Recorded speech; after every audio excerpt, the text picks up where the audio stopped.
guys, my name is Sebastian and I'm a master NLP practitioner. I'm here to guide you towards the path of healing and help you achieve your goals. This is not my first time that I do this kind of videos. I have tried a few times in the past, but it didn't go so well because social media is not really my forte, and I had this limiting belief that everything has to be perfect. I wasn't natural at all when I was recording myself. So right now I took a very deep decision within myself to do this and share my wisdom and all my knowledge with you and hopefully help you towards your path and what you want.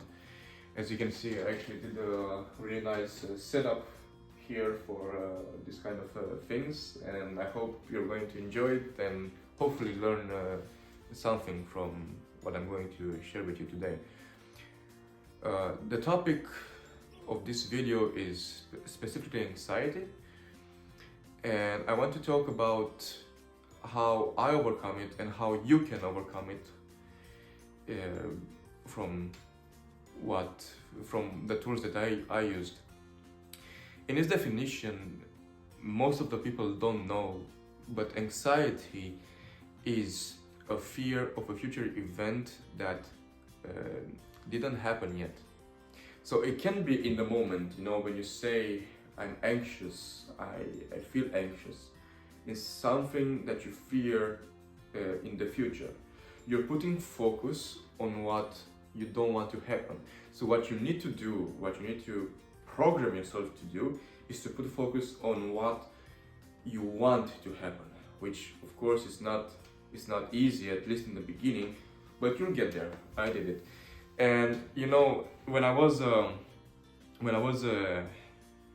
younger, a kid, I was very shy, you know, very shy. I was very reserved. I was so shy that I didn't have I had the courage, but I was very nervous even when I was making a call to order a pizza or a taxi, or I was shaking. I was feeling all those nerves, and this is anxiety, you know, because it was something that I feared in the future, like after a few minutes of the call, or if I wanted to go to talk to a person, you know, I had this anxiety. And you know, if you ever told yourself that I'm an anxious person, get that thing straight out of your head, because you're not an anxious person.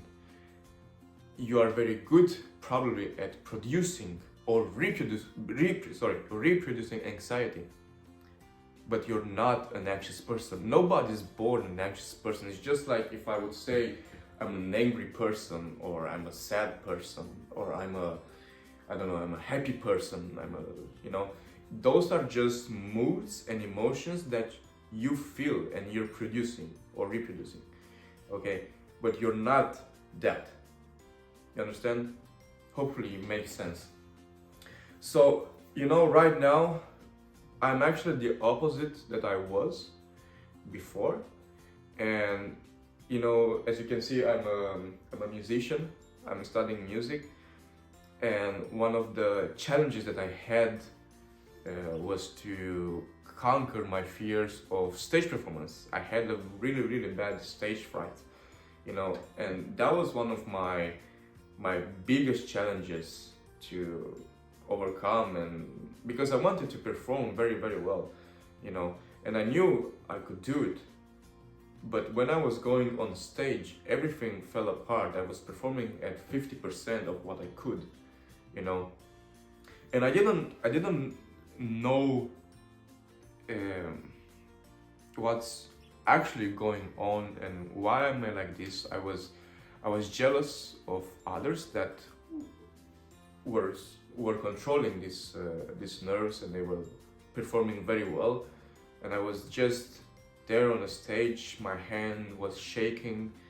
I was I don't know how we say it in English, like swallowing, dry, like this. I couldn't breathe. I had swallow breaths, And hence, if you think about the definition of anxiety, that you put focus on what you don't want to happen, I was thinking that, I don't want to forget the peace, I don't want to fail, I don't want the others to judge me or to laugh at me or to, criticize me. So of course, all of this was creating this unnecessary pressure and stress over my shoulders. And why do you think this is happening? Is because our subconscious mind wants us to be safe. It wants us to be protected, right? To survive. It's a flight or fight mechanism. It's a survival mechanism. The survivor inside us, So it's something very natural of like all these feelings that we have, especially on the anxiety. The subconscious mind is making it for a reason, for a purpose. Because if you think about it, in the past, in the ancient times, even in the primitive era, you were always in danger, right? Like you were always in danger to die, to be attacked, to be hunted by a predator, Now we live in, well, most of the cases, in very safe times, in this modern era. It's much safer, at least, than the primitive and ancient times. But the thing is that we still have ancient bodies and ancient minds. Our bodies and minds didn't change, only the times that we live in. So because of that, the mind is searching for things that can go wrong, so that you will be well. So is what I want to say with this is that is doing it for you. Okay, this is one of the main points. All those nerves, all this anxiety, all this fear is made by the subconscious mind, by the body, so that you can be protected and safe and survive, because you actually need it, right? If you stay in a room and a tiger or a bear, I know it's maybe a stupid example, but if a dangerous animal enters a room, you will be in seconds out the window. You'll be the fastest athlete ever. You'll be also strong and on and on and on and on. So that's why now you understand why you need that adrenaline. But now in our times, when it comes to stage performance, public speaking, to a job interview, to, I don't know, any other things where you feel nervous, it goes a bit more against our nature. It's like, yeah, it goes against our nature. Because, for example, when I go on stage, at least in the past, I was getting tensed, especially at with an instrument such as the guitar, where I'm facing the audience, like face to face. The subconscious mind is thinking, oh my God, you are like 1 versus 30 people. So you need to run, so my body was getting tense. I was getting ready either to run or to fight. That's the primitive, the primal mind, the subconscious mind. But it was doing it for me. And of course I had to work with myself and use techniques in order to overcome it. Now,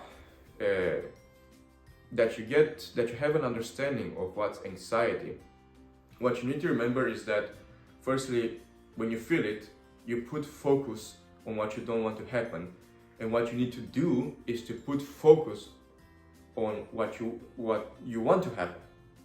Then you're going to notice that you're gonna be a bit calmer, at least a tiny percent of the feeling is going to be reduced. The mind doesn't know the difference between reality and imagination, visualization.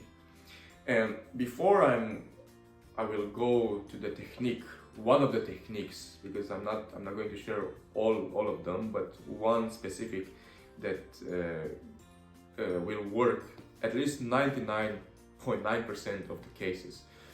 But you know, fear, like when you say it, especially when it comes to anxiety, in I would say 90 to 95% of the cases are irrational. There are, of course, some rational fears, such as, I don't know, if, for example, you leave your bike somewhere and you lock it and then you fear that it can be stolen. Well, that's a rational fear, no, because it can happen, right? But in most of the cases of anxiety, it's irrational. And what fear stands for, at least the idea that I came up with, or I think I've heard it somewhere, it's fear, so false evidence appearing real. I'll say it again, false evidence appearing real. So now every time you are going to feel anxious about something that you're making in your head, so overthinking, have this as a resource within yourself. False evidence appearing real, right? Then you're going to feel a bit more centered. You're going to be aware that, hey, it's me who's doing it. So if I'm doing it, then I can also not do it, right? So one of the techniques that I used to get over my stage fright, and also other things like, you know, just simple things like going to talk with people, or making that call, or, you know, approaching a girl, or, you know, is a very short exercise of visualization where you visualize 15 minutes after the event happened with success. That's really important. With success, not negative, because the mind doesn't know the difference between imagination and reality.